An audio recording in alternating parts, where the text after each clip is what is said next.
नमस्कार, मैं हूं आपके साथ गौरव राजेंद्र। बुलेटिन की शुरुआत करते हैं। कबीरधाम जिले के बोडला थाना क्षेत्र से एक चौंकाने वाला मामला सामने आया है, जहां पर स्टेट बैंक ऑफ इंडिया की बोडला शाखा के मैनेजर पर एक युवती ने गंभीर आरोप लगाए हैं। तो वहीं पीड़िता, जो कि उसी बैंक के अंतर्गत एक ग्राहक सेवा केंद्र संचालित करती है, उसने जो है बैंक मैनेजर पर अभद्र व्यवहार, धमकी और अश्लील बातें करने का आरोप लगाया है। रिपोर्ट देखिए।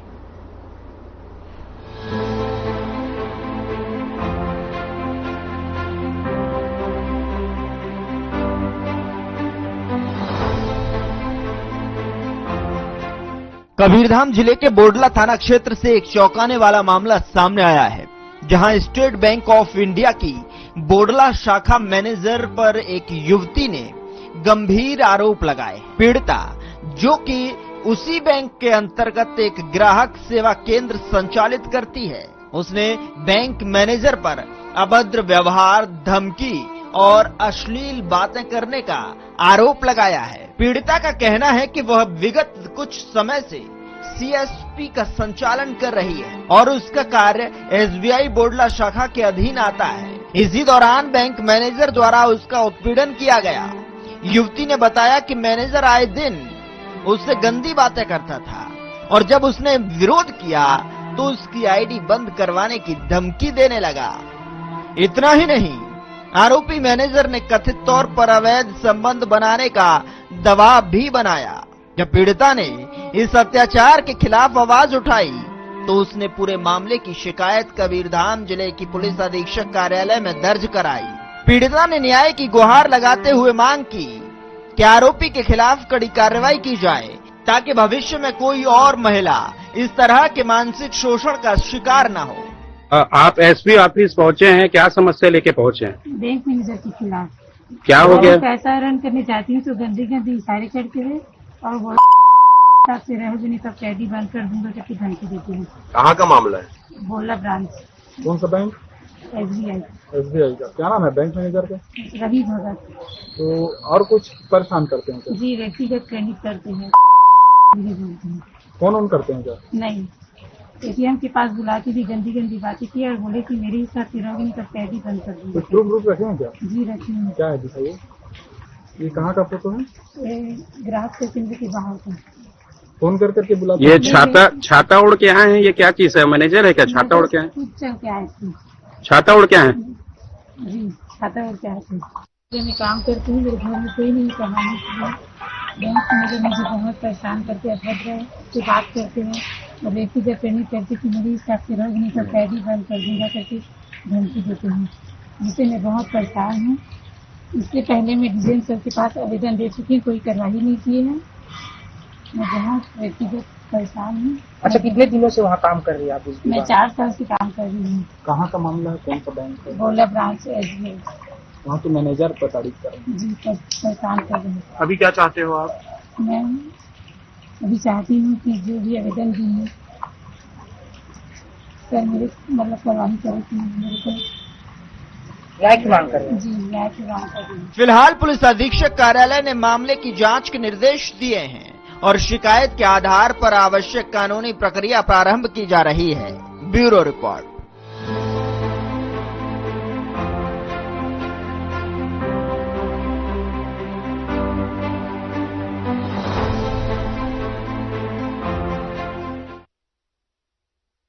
उधर बीजापुर जिले में आम आदमी पार्टी के अध्यक्ष ने शिक्षा विभाग में जारी कथित भ्रष्टाचार के विरुद्ध राष्ट्रपति के नाम ज्ञापन सौंपा है, जिसमें आपको बता दें कि शिक्षा विभाग में हुए भ्रष्टाचार की शिकायत आम आदमी पार्टी के अध्यक्ष ने शिक्षा विभाग के अधिकारियों पर वित्तीय अनियमितताओं और भ्रष्टाचार के गंभीर आरोप लगाए हैं। साथ ही स्तर पर जो है राष्ट्रीय स्तर पर संज्ञान में लेकर जो है कार्रवाई की मांग को लेकर राष्ट्रपति के नाम पर एसडीएम को सौंपे गए ज्ञापन में मांग की गई है कि शिक्षा विभाग में हुए भ्रष्टाचार की निष्पक्ष जांच हो और दोषियों पर सख्त कार्रवाई हो।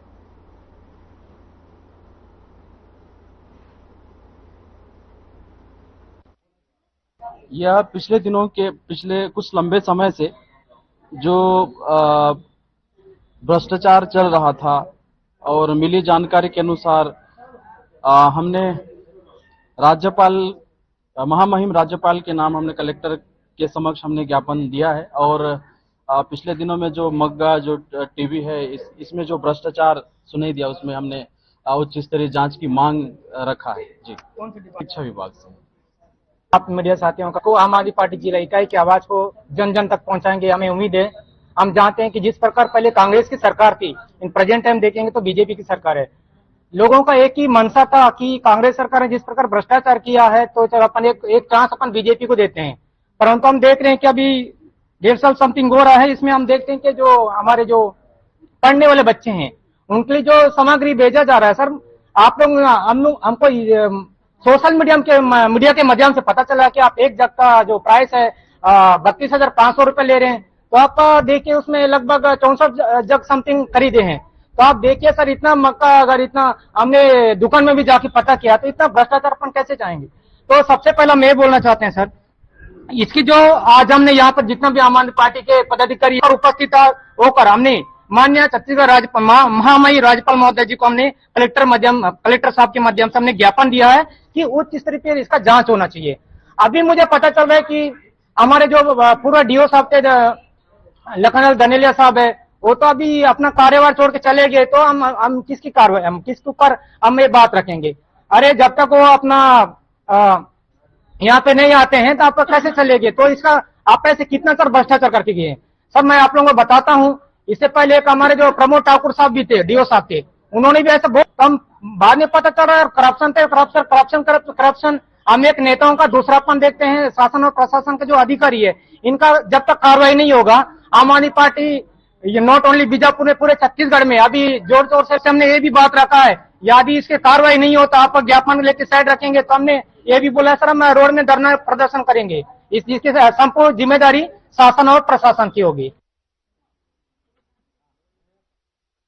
प्रदेश से एनएचएम कर्मचारी संघ दंतेवाड़ा का स्थानीय दुर्गा मंडप दंतेवाड़ा में अपनी 10 सूत्रीय मांगों को लेकर 2 दिवसीय हड़ताल पर बैठे हुए हैं, जिसमें इनकी प्रमुख मांगे हैं सिविलियन एवं स्थायीकरण, पब्लिक हेल्थ कैडर की स्थापना, ग्रेड पे निर्धारण और कार्य मूल्यांकन व्यवस्था में पारदर्शिता सहित कई अन्य मांगे हैं। इस रैली को दंतेवाड़ा सचिव संघ द्वारा समर्थन दिया गया है। इन सभी मांगों को भूपेंद्र कुमार साहू, अध्यक्ष छत्तीसगढ़ प्रदेश एनएचएम कर्मचारी संघ दंतेवाड़ा के नेतृत्व में किया जा रहा है।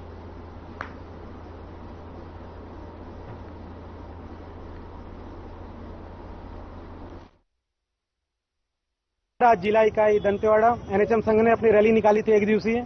आज 16 तारीख को रैली निकली है और जो हमारी महत्वपूर्ण मांग है नियमितीकरण है, ग्रेड पे निर्धारण है, 27% जो वेतन वृद्धि थी अभी तक नहीं मिली है हम कर्मचारियों को, उसको लेकर कर्मचारियों में आक्रोश है, वो सड़क की लड़ाई लड़ रहा है।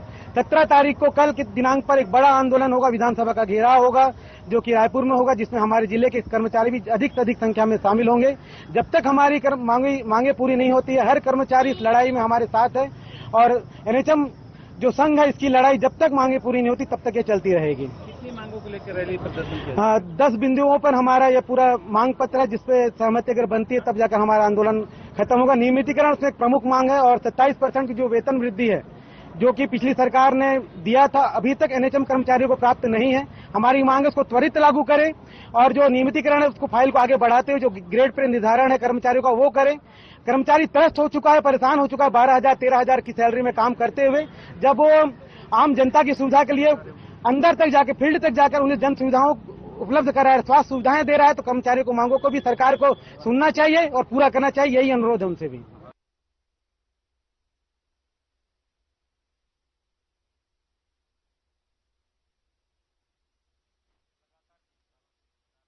स्वास्थ्य विभाग के कर्मचारी आखिरकार आंदोलन की राह पकड़ लिए हैं।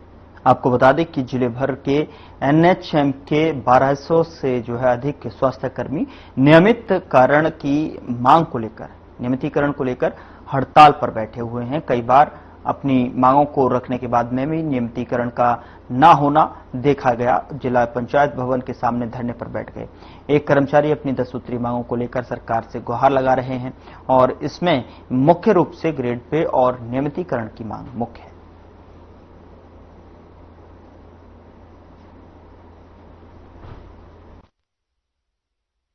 एक बार फिर से आप लोग हड़ताल पे बैठे हुए हैं, मांग क्या है? वही पुरानी मांग है, नई मांगों को लेकर? देखिए, स्वास्थ्य विभाग एक बहुत महत्वपूर्ण विभाग है जिसका बहुत महत्व है, और उसके बावजूद हमारी मांगे पिछले कई वर्षों से न तो सुनी जा रही है, न पटल पर रखी जा रही है। और इसी तारतम्य में हम आज एक दिवसीय जिला स्तर पर प्रदर्शन कर रहे हैं, जिसमें प्रमुख मांगे नियमितीकरण, ग्रेड पे और संविलियन जो की प्रमुख मांग है। किसी भी कर्मचारी का अधिकारी द्वारा अपने स्तर पर सीआर को खराब करके हटा देना, इसका हम विरोध करते हैं, और इसीलिए नियमितीकरण बहुत ही ज्यादा जरूरी है। तो पिछले दिनों भी आप लोगों ने रायपुर में किया था, जी, और अभी मानसून सत्र की शुरुआत पे ही आप लोग हड़ताल पे बैठ गए। देखिए, तो ध्यानाकर्षण का ध्यानाकर्षण बिल्कुल है, और वो मुद्दा अभी भी गर्म बना हुआ है। जब तक मांग पूरी नहीं हो जाती, ये लगातार चलती रहेंगी। अच्छा, मांग तो पूरी होती दिख नहीं रही है, आप लोग लगातार हड़ताल भी कर रहे हैं, इसके अलावा कुछ ऐसा क्या करने वाले जैसे सरकार ले? नहीं, जैसे कि मांग पूरी होती हुई नहीं दिख रही, वैसे ही सरकार को भी हम दिखाना चाहते हैं कि उनकी मांग पूरी होती नहीं दिख रही है, तो वो जैसा चाहते हैं वो भी चीज नहीं होगी।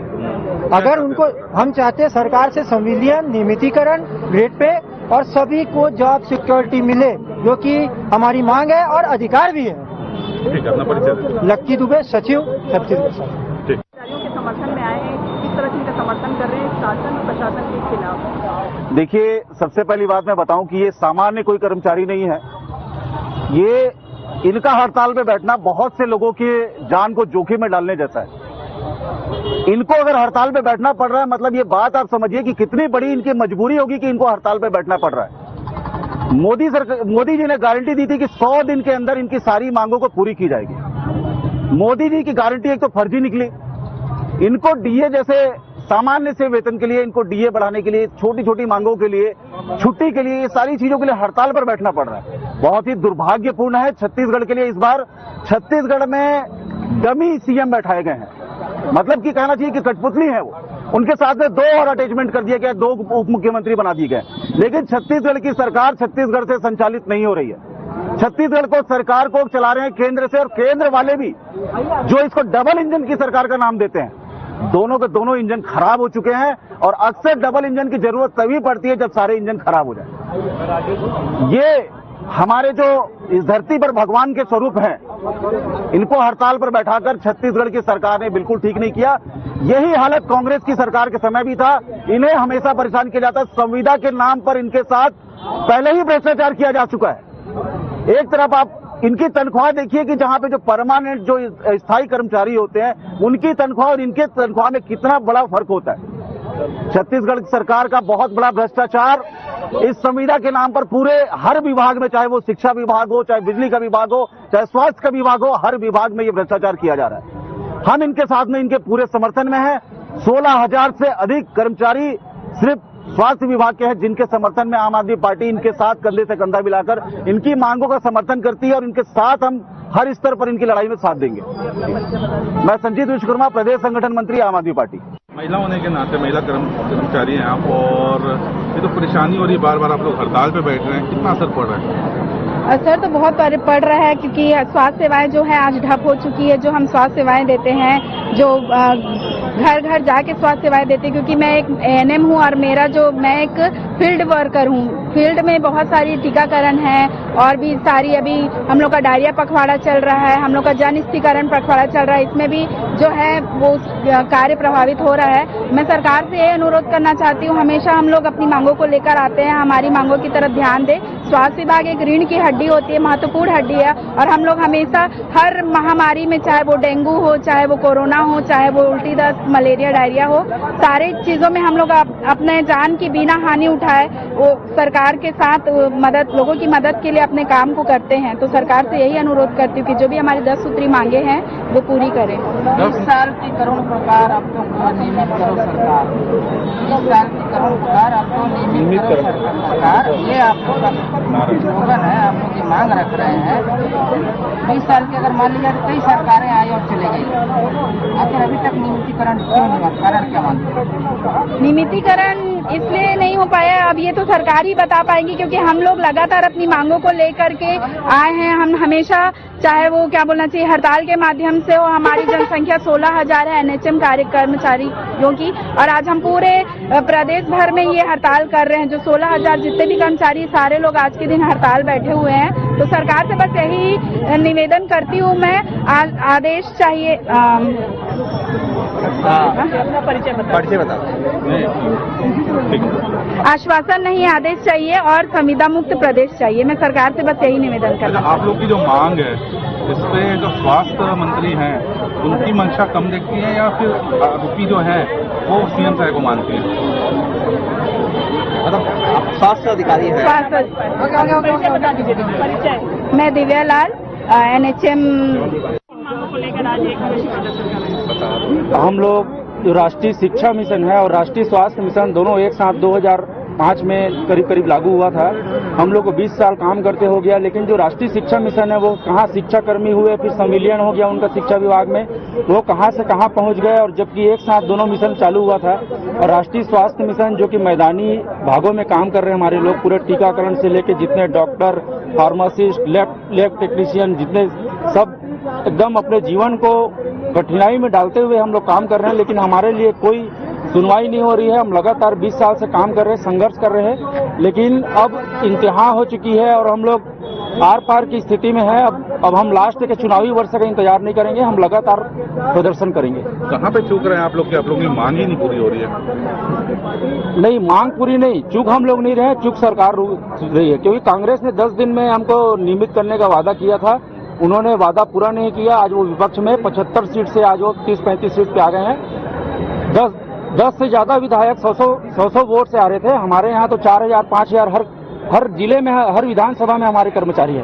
तो जो छत्तीसगढ़ क्या है, छोटा राज्य है, यहाँ कर्मचारी वर्ग को जो साध के चलेगा वही राज करेगा, जो कर्मचारी हित की बात करेगा वही राज करेगा। अभी तो जिला स्तरीय हो गया, प्रदेश स्तरीय अगला कब करने जा रहे हैं? कल करेंगे हम लोग। आज जिला स्तरीय पूरे छत्तीसगढ़ में 33 जिलों में हो रहा है। कल हम लोग विधानसभा का घेराव करेंगे। 1 मई को हमने मजदूर दिवस के दिन हमने स्वास्थ्य भवन का घेराव किया था और उस दिन हमको हमारी प्रतिनिधिमंडल को हमारे उच्च अधिकारियों ने बुलाया भी था। मांगों पे सहमति भी बनी थी, लेकिन वही आश्वासन वाला चीज हो रहा है बार बार। तो हम लोग आश्वासन पे इस बार मानने वाले नहीं है। आज पूरे 33 जिला में ये कार्यक्रम इसी तरह से चल रहा है, इतने भीड़ के साथ चल रहा है और कल का कार्यक्रम भी पूरे ऐतिहासिक रहेगा। ठीक, अपना परिचय। मैं डॉक्टर आलोक शर्मा, दुर्ग जिलाध्यक्ष, छत्तीसगढ़ प्रदेश एनएचएम कर्मचारी संघ।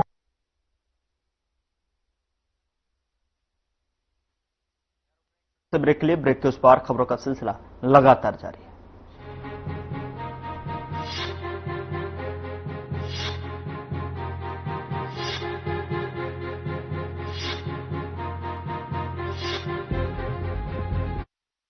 क्या आप जिम जाते हैं, कसरत करते हैं, फिर भी आपकी सेहत नहीं बनती?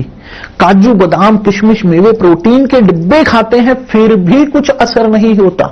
तो इसका मतलब है आपका पाचन तंत्र खराब है।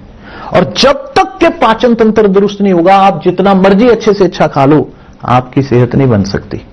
इसलिए हमारी संस्था सन्यासी आयुर्वेदा ने एक ऐसी दवा का निर्माण किया है जो कि आपके लिवर, आपके पाचन तंत्र को दुरुस्त करने का काम करती है, ताकि आप जो भी खाएं उसका पूरे का पूरा निचोड़ आपके शरीर को लगे, आपकी भूख बढ़े, खाया पिया सही से लगे, नया खून बने, हड्डियों में जान आए, वजन बढ़े और आप मोटे तगड़े खूबसूरत पर्सनैलिटी के मालिक बन जाए।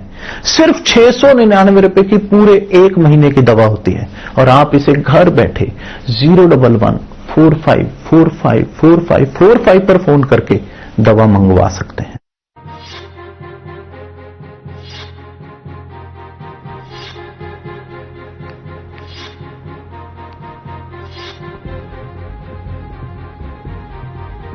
ब्रेक के बाद स्वागत है आपका। खबरों में आगे बढ़ते हैं। राजेंद्र पार्क में पिछले 16 जुलाई से बौद्ध समाज लगातार हड़ताल पर बैठा हुआ है। बता दें आपको कि समता सुरक्षा सेना छत्तीसगढ़ के प्रदेश अध्यक्ष अरविंद एक्का ने आंदोलन के बारे में जानकारी देते हुए कहा कि बिहार के बोधगया में महाबोधि महाविहार मुक्ति के लिए बीटी एक्ट 1949 को निरस्त करने के लिए आंदोलन 134 वर्ष से निरंतर चल रहा है और आगे भी तब तक जारी रहेगा जब तक बुद्धिस्ट समुदाय की मांगें पूरी नहीं की जाती हैं। बीटी एक्ट 1949 के तहत कमेटी में 4 बौद्ध और 4 गौर बौद्ध गैरबौद्ध और एक जिला कलेक्टर को रखा गया है। और यह एक्ट बिहार की तत्कालीन सरकार ने 1949 में बनाया था, जो कि आज भी चल रहा है और यह भारतीय संविधान के विरुद्ध है, क्योंकि भारतीय संविधान के तहत 1950 में लागू होने के पहले के नियम रद्द हो जाने थे, किंतु बिहार की सरकार ने यह नहीं किया।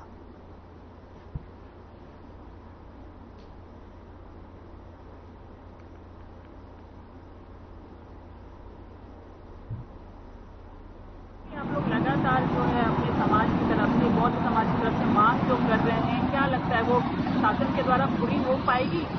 शासन सुनेगी आपकी बातें? देखिए, हमको भारतीय संविधान पर पूरा विश्वास है और हम जो मांग लेकर यहाँ पर धरने पर बैठे हुए हैं, आज हमारा 16वां दिन हो गया है, तो हमारी मांग जायज है, संवैधानिक है, क्योंकि आर्टिकल 13 के अनुसार हम देखते हैं कि प्रत्येक भारतीय को जो है अपनी धार्मिक स्थलों की जो है ना सुरक्षा का जो अधिकार मिला है। और आर्टिकल 13 ये कहता है कि 1950 के पहले का जो कानून है, कोई भी कानून हो, कोई भी नियम हो, वो आर्टिकल 13 के अनुसार रद्द हो जाएगा, शून्य माना जाएगा। तो हमको ये समझ में नहीं आ रहा है कि भारत देश में भारत का संविधान सिद्ध है। आप भी इस बात को मानते हैं? भारत में भारत का संविधान सिद्ध है, तो फिर बोध गया में 1949 एक्ट रद्द क्यों नहीं? वो तो अपने आप ही रद्द हो जाना चाहिए था, शून्य हो जाना चाहिए था। ये लड़ाई हमको लड़ने की भी आवश्यकता नहीं होनी चाहिए थी, लेकिन लड़ना पड़ रहा है क्योंकि अभी भी संविधान लागू होने के 75 वर्ष बाद भी ये लड़ाई जो है हमको लड़नी पड़ रही है, क्योंकि वहाँ पर वो काला कानून अभी भी कायम है। अभी भी वहाँ पर महंत लोग बैठे हुए हैं, अभी भी वो पंडे पुजारी जो है बौद्ध रीति अनुसार नहीं बल्कि अपनी ब्राह्मणवादी रीति अनुसार पूजा पाठ कर रहे हैं। आगे आप लोग क्या करेंगे अगर शासन ने आपकी बातें नहीं मानी? देखिए, शासन ने हमारी बात अगर नहीं मानी, अभी तो हम शांतिपूर्ण धरना दे रहे हैं, कोई किसी प्रकार का हम जो है उत्तेजक या उपद्रव ऐसी कोई स्थिति हमने पैदा नहीं की। लेकिन आगे जा कर के अगर हमको न्याय नहीं मिला, हमारे पक्ष में अगर सुप्रीम कोर्ट ने न्याय जो है फैसला नहीं सुनाया, तो पूरे भारतवर्ष में जो है ये शांति प्रिय जो धरना दिया जा रहा है ये उग्र भी हो सकता है। अपना परिचय बता दीजिए। मैं भिक्षुनी खेमा हूँ, उर्फ सविता बौद्ध संकल्पी।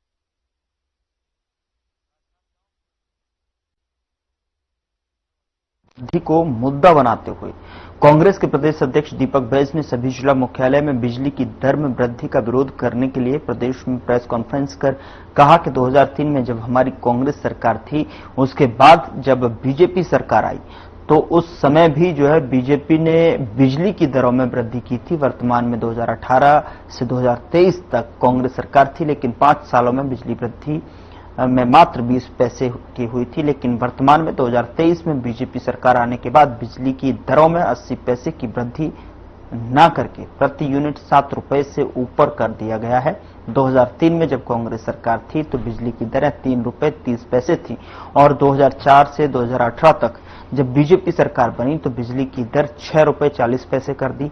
फिर जब कांग्रेस सरकार 2018 से 23 तक थी तो 6 रुपए 22 पैसे बिजली थी, पर 2023 में बीजेपी सरकार के आने के बाद 7 रुपए 2 पैसे कर दिए गए, जो कि 80 पैसे की वृद्धि है।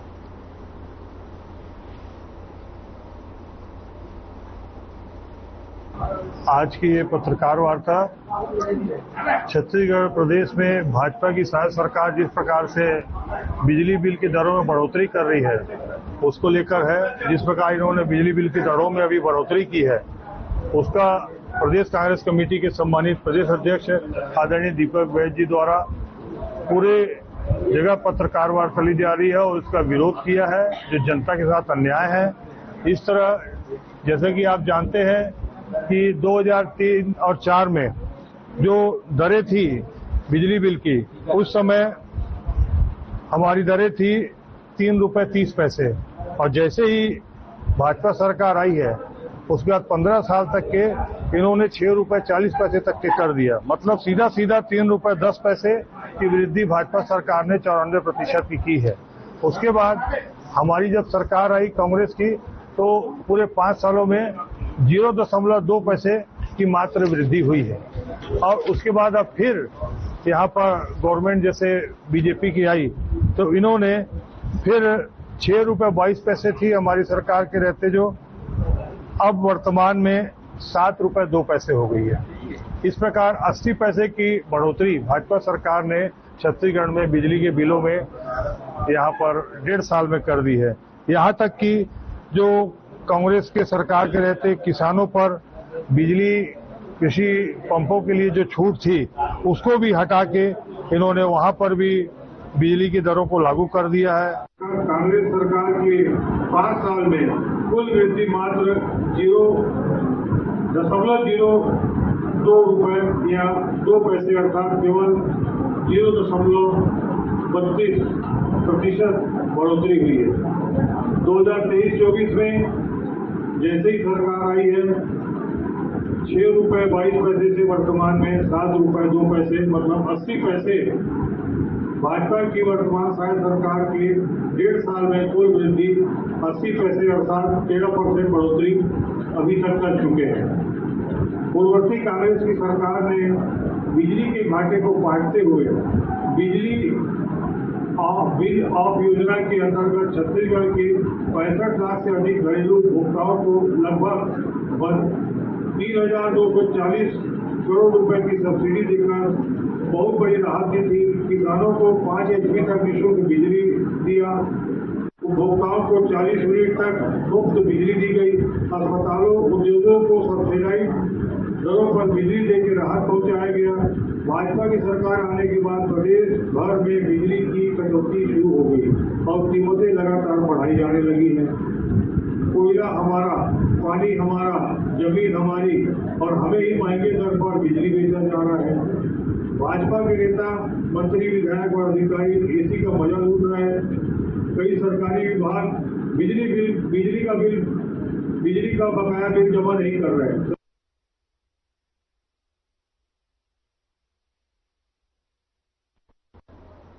फिलहाल बुलेटिन में इतना ही। नमस्कार।